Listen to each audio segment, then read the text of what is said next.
परम प्रेममय श्री श्री ठाकुर अनुकूल चंद्र 138तम आविर्भाव महामहोत्सव शालबणी सत्संग केन्द्र 16तम वार्षिक महामहोत्सव महा आडंबर पालन कराऊँच। आसंतु जीवा सेठिकार परिवेश केन्द्र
परम प्रेममय श्री श्री ठाकुर अनुकूल चंद्र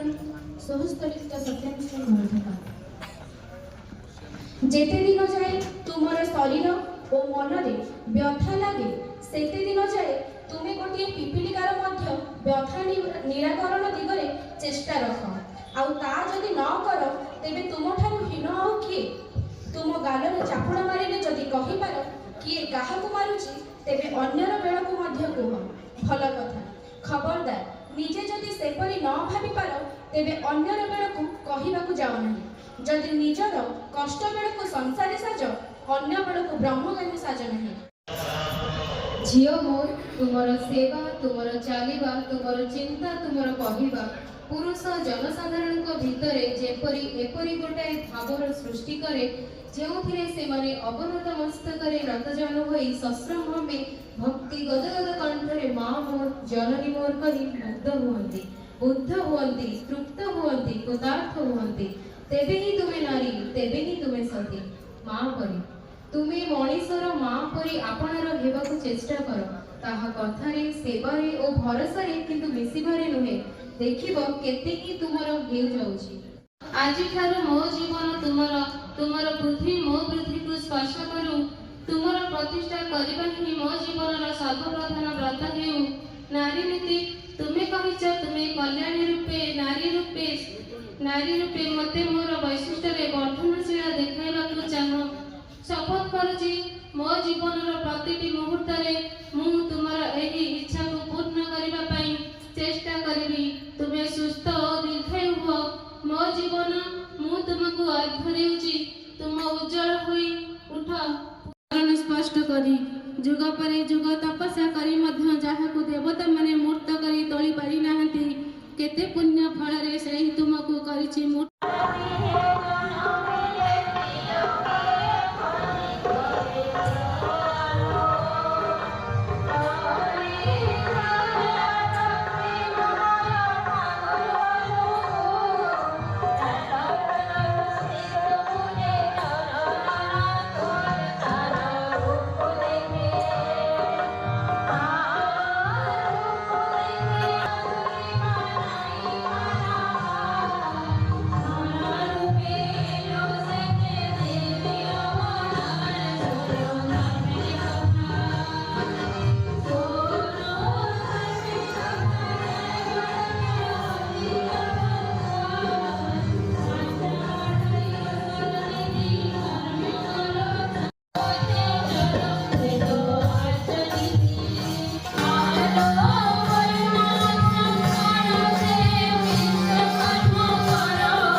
पूज्य ठाकुर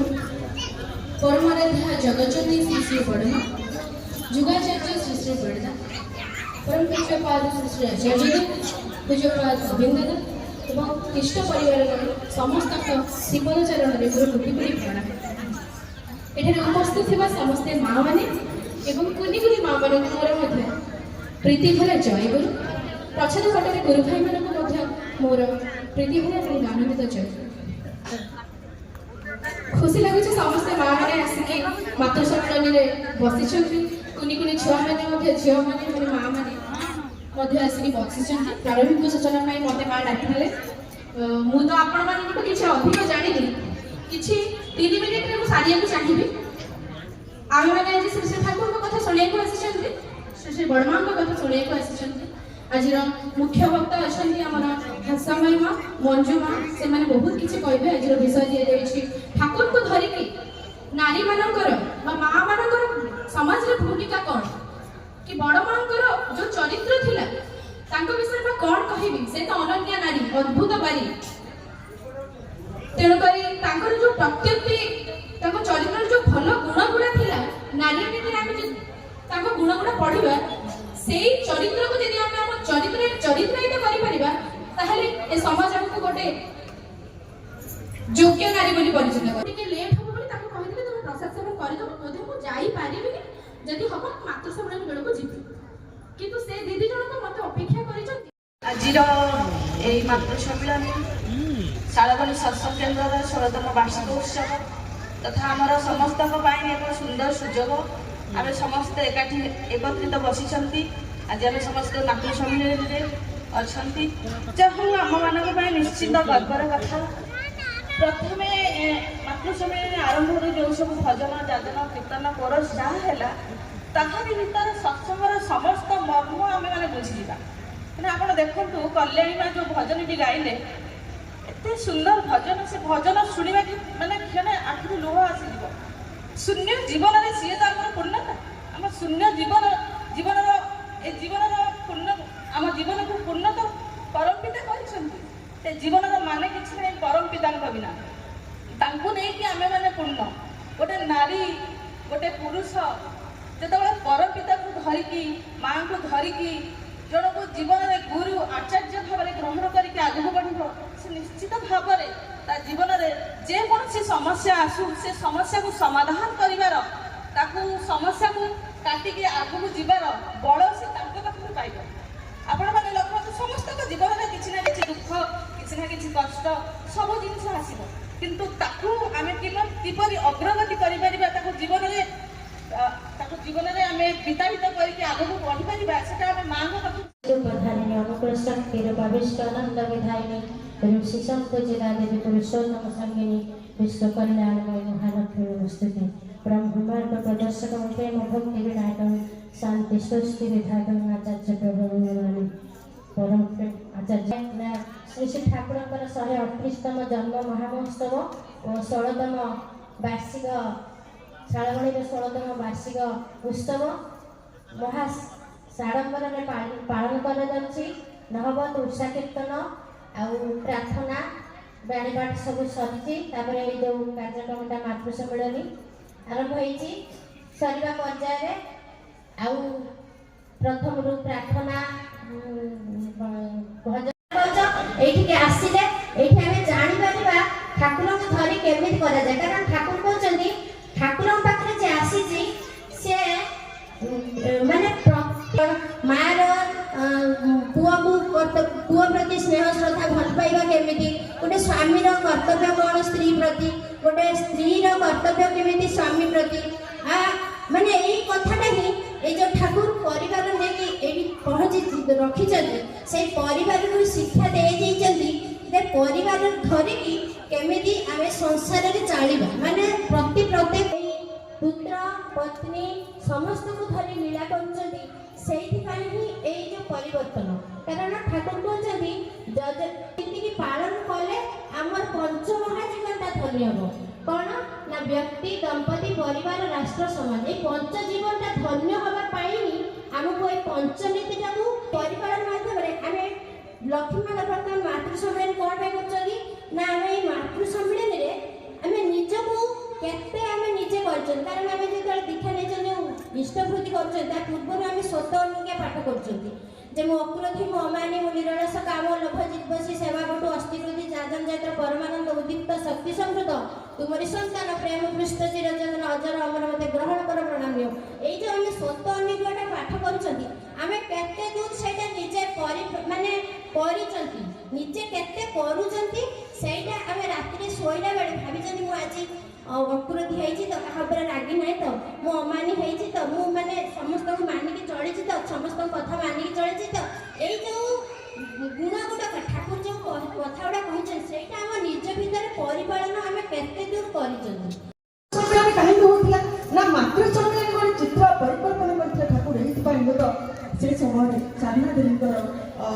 କହିବା ଅନୁସାରେ କାହିଁକି ନା ମା ମାନେ ବାସ୍ତବରେ କଣ ସେମାନେ ଜାଣନ୍ତି ନାହିଁ ତାଙ୍କ ଭିତରେ କେତେ ଶକ୍ତି ଖୁନ୍ଦି ହେଇକି ଅଛି ସେମାନେ ଜାଣନ୍ତି ନାହିଁ ତାଙ୍କର ଆତ୍ମବିଶ୍ୱାସ କେତେ ଭରି ଦେବା ପାଇଁ ତାଙ୍କର ସ୍ଥିତିକୁ ଜାଣିବା ପାଇଁ ଏ ହେଉଛି ମାତୃ ସମ୍ମିଳନୀର ଉଦ୍ଦେଶ୍ୟ। ଆଉ ମା ମାନେ ଏ ସଂସାର ତ ସବୁ କିଛି କହିଲେ ମା ଶୈଶବ ଯାଇ ଆମର ମାନେ କୈଶୋର ଯାଇ ଯୌବନ ଯାଇ ଆସିକି ଜୀବନର ଏ ଅପରାହ୍ନ ଆଡ଼କୁ ଆମେ ଯାଉଛେ ୟା ପରେ ଜୀବନର ସନ୍ଧ୍ୟା ମଧ୍ୟ ହେଇଯିବ କେତେବେଳେ ସରିଯିବ ଆମେ ଜାଣିପାରିବା ନାହିଁ କିନ୍ତୁ ଆମେ ଥରେ ଭାବିଛୁ କି ଏ ଜୀବନ ଆମକୁ ଯିଏ ଦେଇଛି ଏ ଜୀବନ ଯୋଉ ସ୍ରଷ୍ଟା ଆମକୁ ଆମେ ଛୋଟବେଳେ ବାପା ମା ପିତା ମାତା ଭାଇ ଭଉଣୀ ସମସ୍ତେ ଦେଇଛନ୍ତି ଏବଂ ପରବର୍ତ୍ତୀ କାଳରେ ସ୍ୱାମୀ ସ୍ତ୍ରୀ ସନ୍ତାନ ତା ସହିତ ମାଟି ପାଣି ପବନ ଯିଏ ସବୁ ଦେଇଛନ୍ତି ତାଙ୍କ ପ୍ରତି ଆମେ କେବେ କୃତଜ୍ଞ ରହିଛୁ କି ବା ଆମେ କେବେ ଭାବିଛନ୍ତି କି ସେଇ ସ୍ରଷ୍ଟାକୁ ଯୋଉ ପାଇଁ ଆମେ କଣ କହିଛେ ବୋଧ ହୁଏ କରୁନା ଆମେ କେବେ ହେଲେ ଥରେ ନିଜକୁ ଆତ୍ମବିଶ୍ୱାସ କରିନାହାନ୍ତି ବା ଭାବିନାହାନ୍ତି ତାଙ୍କ ପାଇଁ ଥରେ ହେଲେ ଆମେ କିଛି କରିନାହାନ୍ତି। ସେଇ ଦୀକ୍ଷା ହିଁ ଆମକୁ ଏହା ସୂଚାଇ ଦିଏ ଏ ଦୀକ୍ଷାର ଉଦ୍ଦେଶ୍ୟ ହେଲା ଦକ୍ଷିଣ ଦୈବ ମଣିଷକୁ ଏ ଦୀକ୍ଷା ଆଜି ଏଇଥିପାଇଁ ଆସିଛି ଠାକୁରଙ୍କର ସ୍ୱପ୍ନ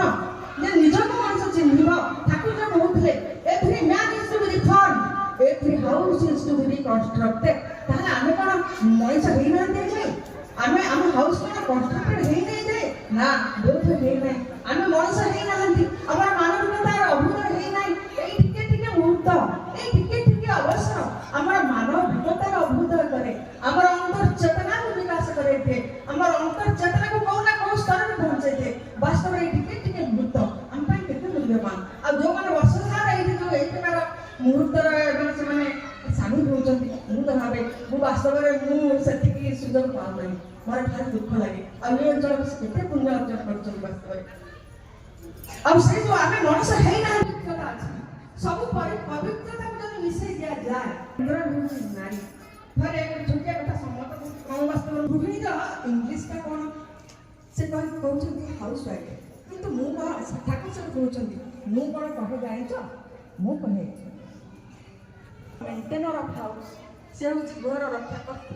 ସେ is the controller of house ସେ ଗୃହର ନିଜ ହାଉସ୍ ସେ ହେଉଛି ତାର ଭରଣ ପୋଷଣ ପାଣିକାରୀ ସେ is the governess of the house ସେ ହେଉଛନ୍ତି ଘରର ଶାସିକା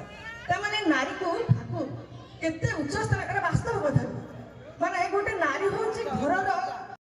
वन्दे पुरुषोत्तमं वन्दे पुरुषोत्तमं परम प्रेममय श्री श्री ठाकुर अनुकूलचंद्र जी की श्री श्री ठाकुर अनुकूलचंद्र जी की परम प्रेममय श्री श्री ठाकुर अनुकूलचंद्र जी की परम आराध्य जगत जननी श्री श्री बड़मा की श्री श्री बड़दा की जुगाचार्य श्री श्री बड़दा की परम पूज्य पाद श्री श्री आचार्य देव की परम पूज्य पाद श्री श्री आचार्य देव की परम पूज्य पाद श्री श्री आचार्य देव की वंदे पुरुषोत्तम वंदे आर्य पितृ वंदे मातृवर्गं वंदे अहं कृष्ण दैवतं वंदे पुरुषोत्तम वंदे पुरुषोत्तम परम प्रेममय श्री श्री ठाकुर अनुकूलचंद्रंकर 138तम आविर्भाव दिवस की मातृ सम्मेलनी की जय गुरु।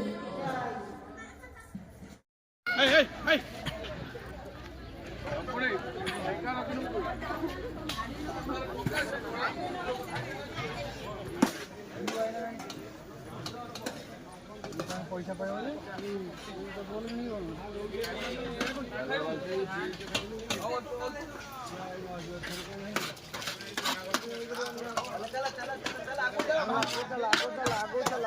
चला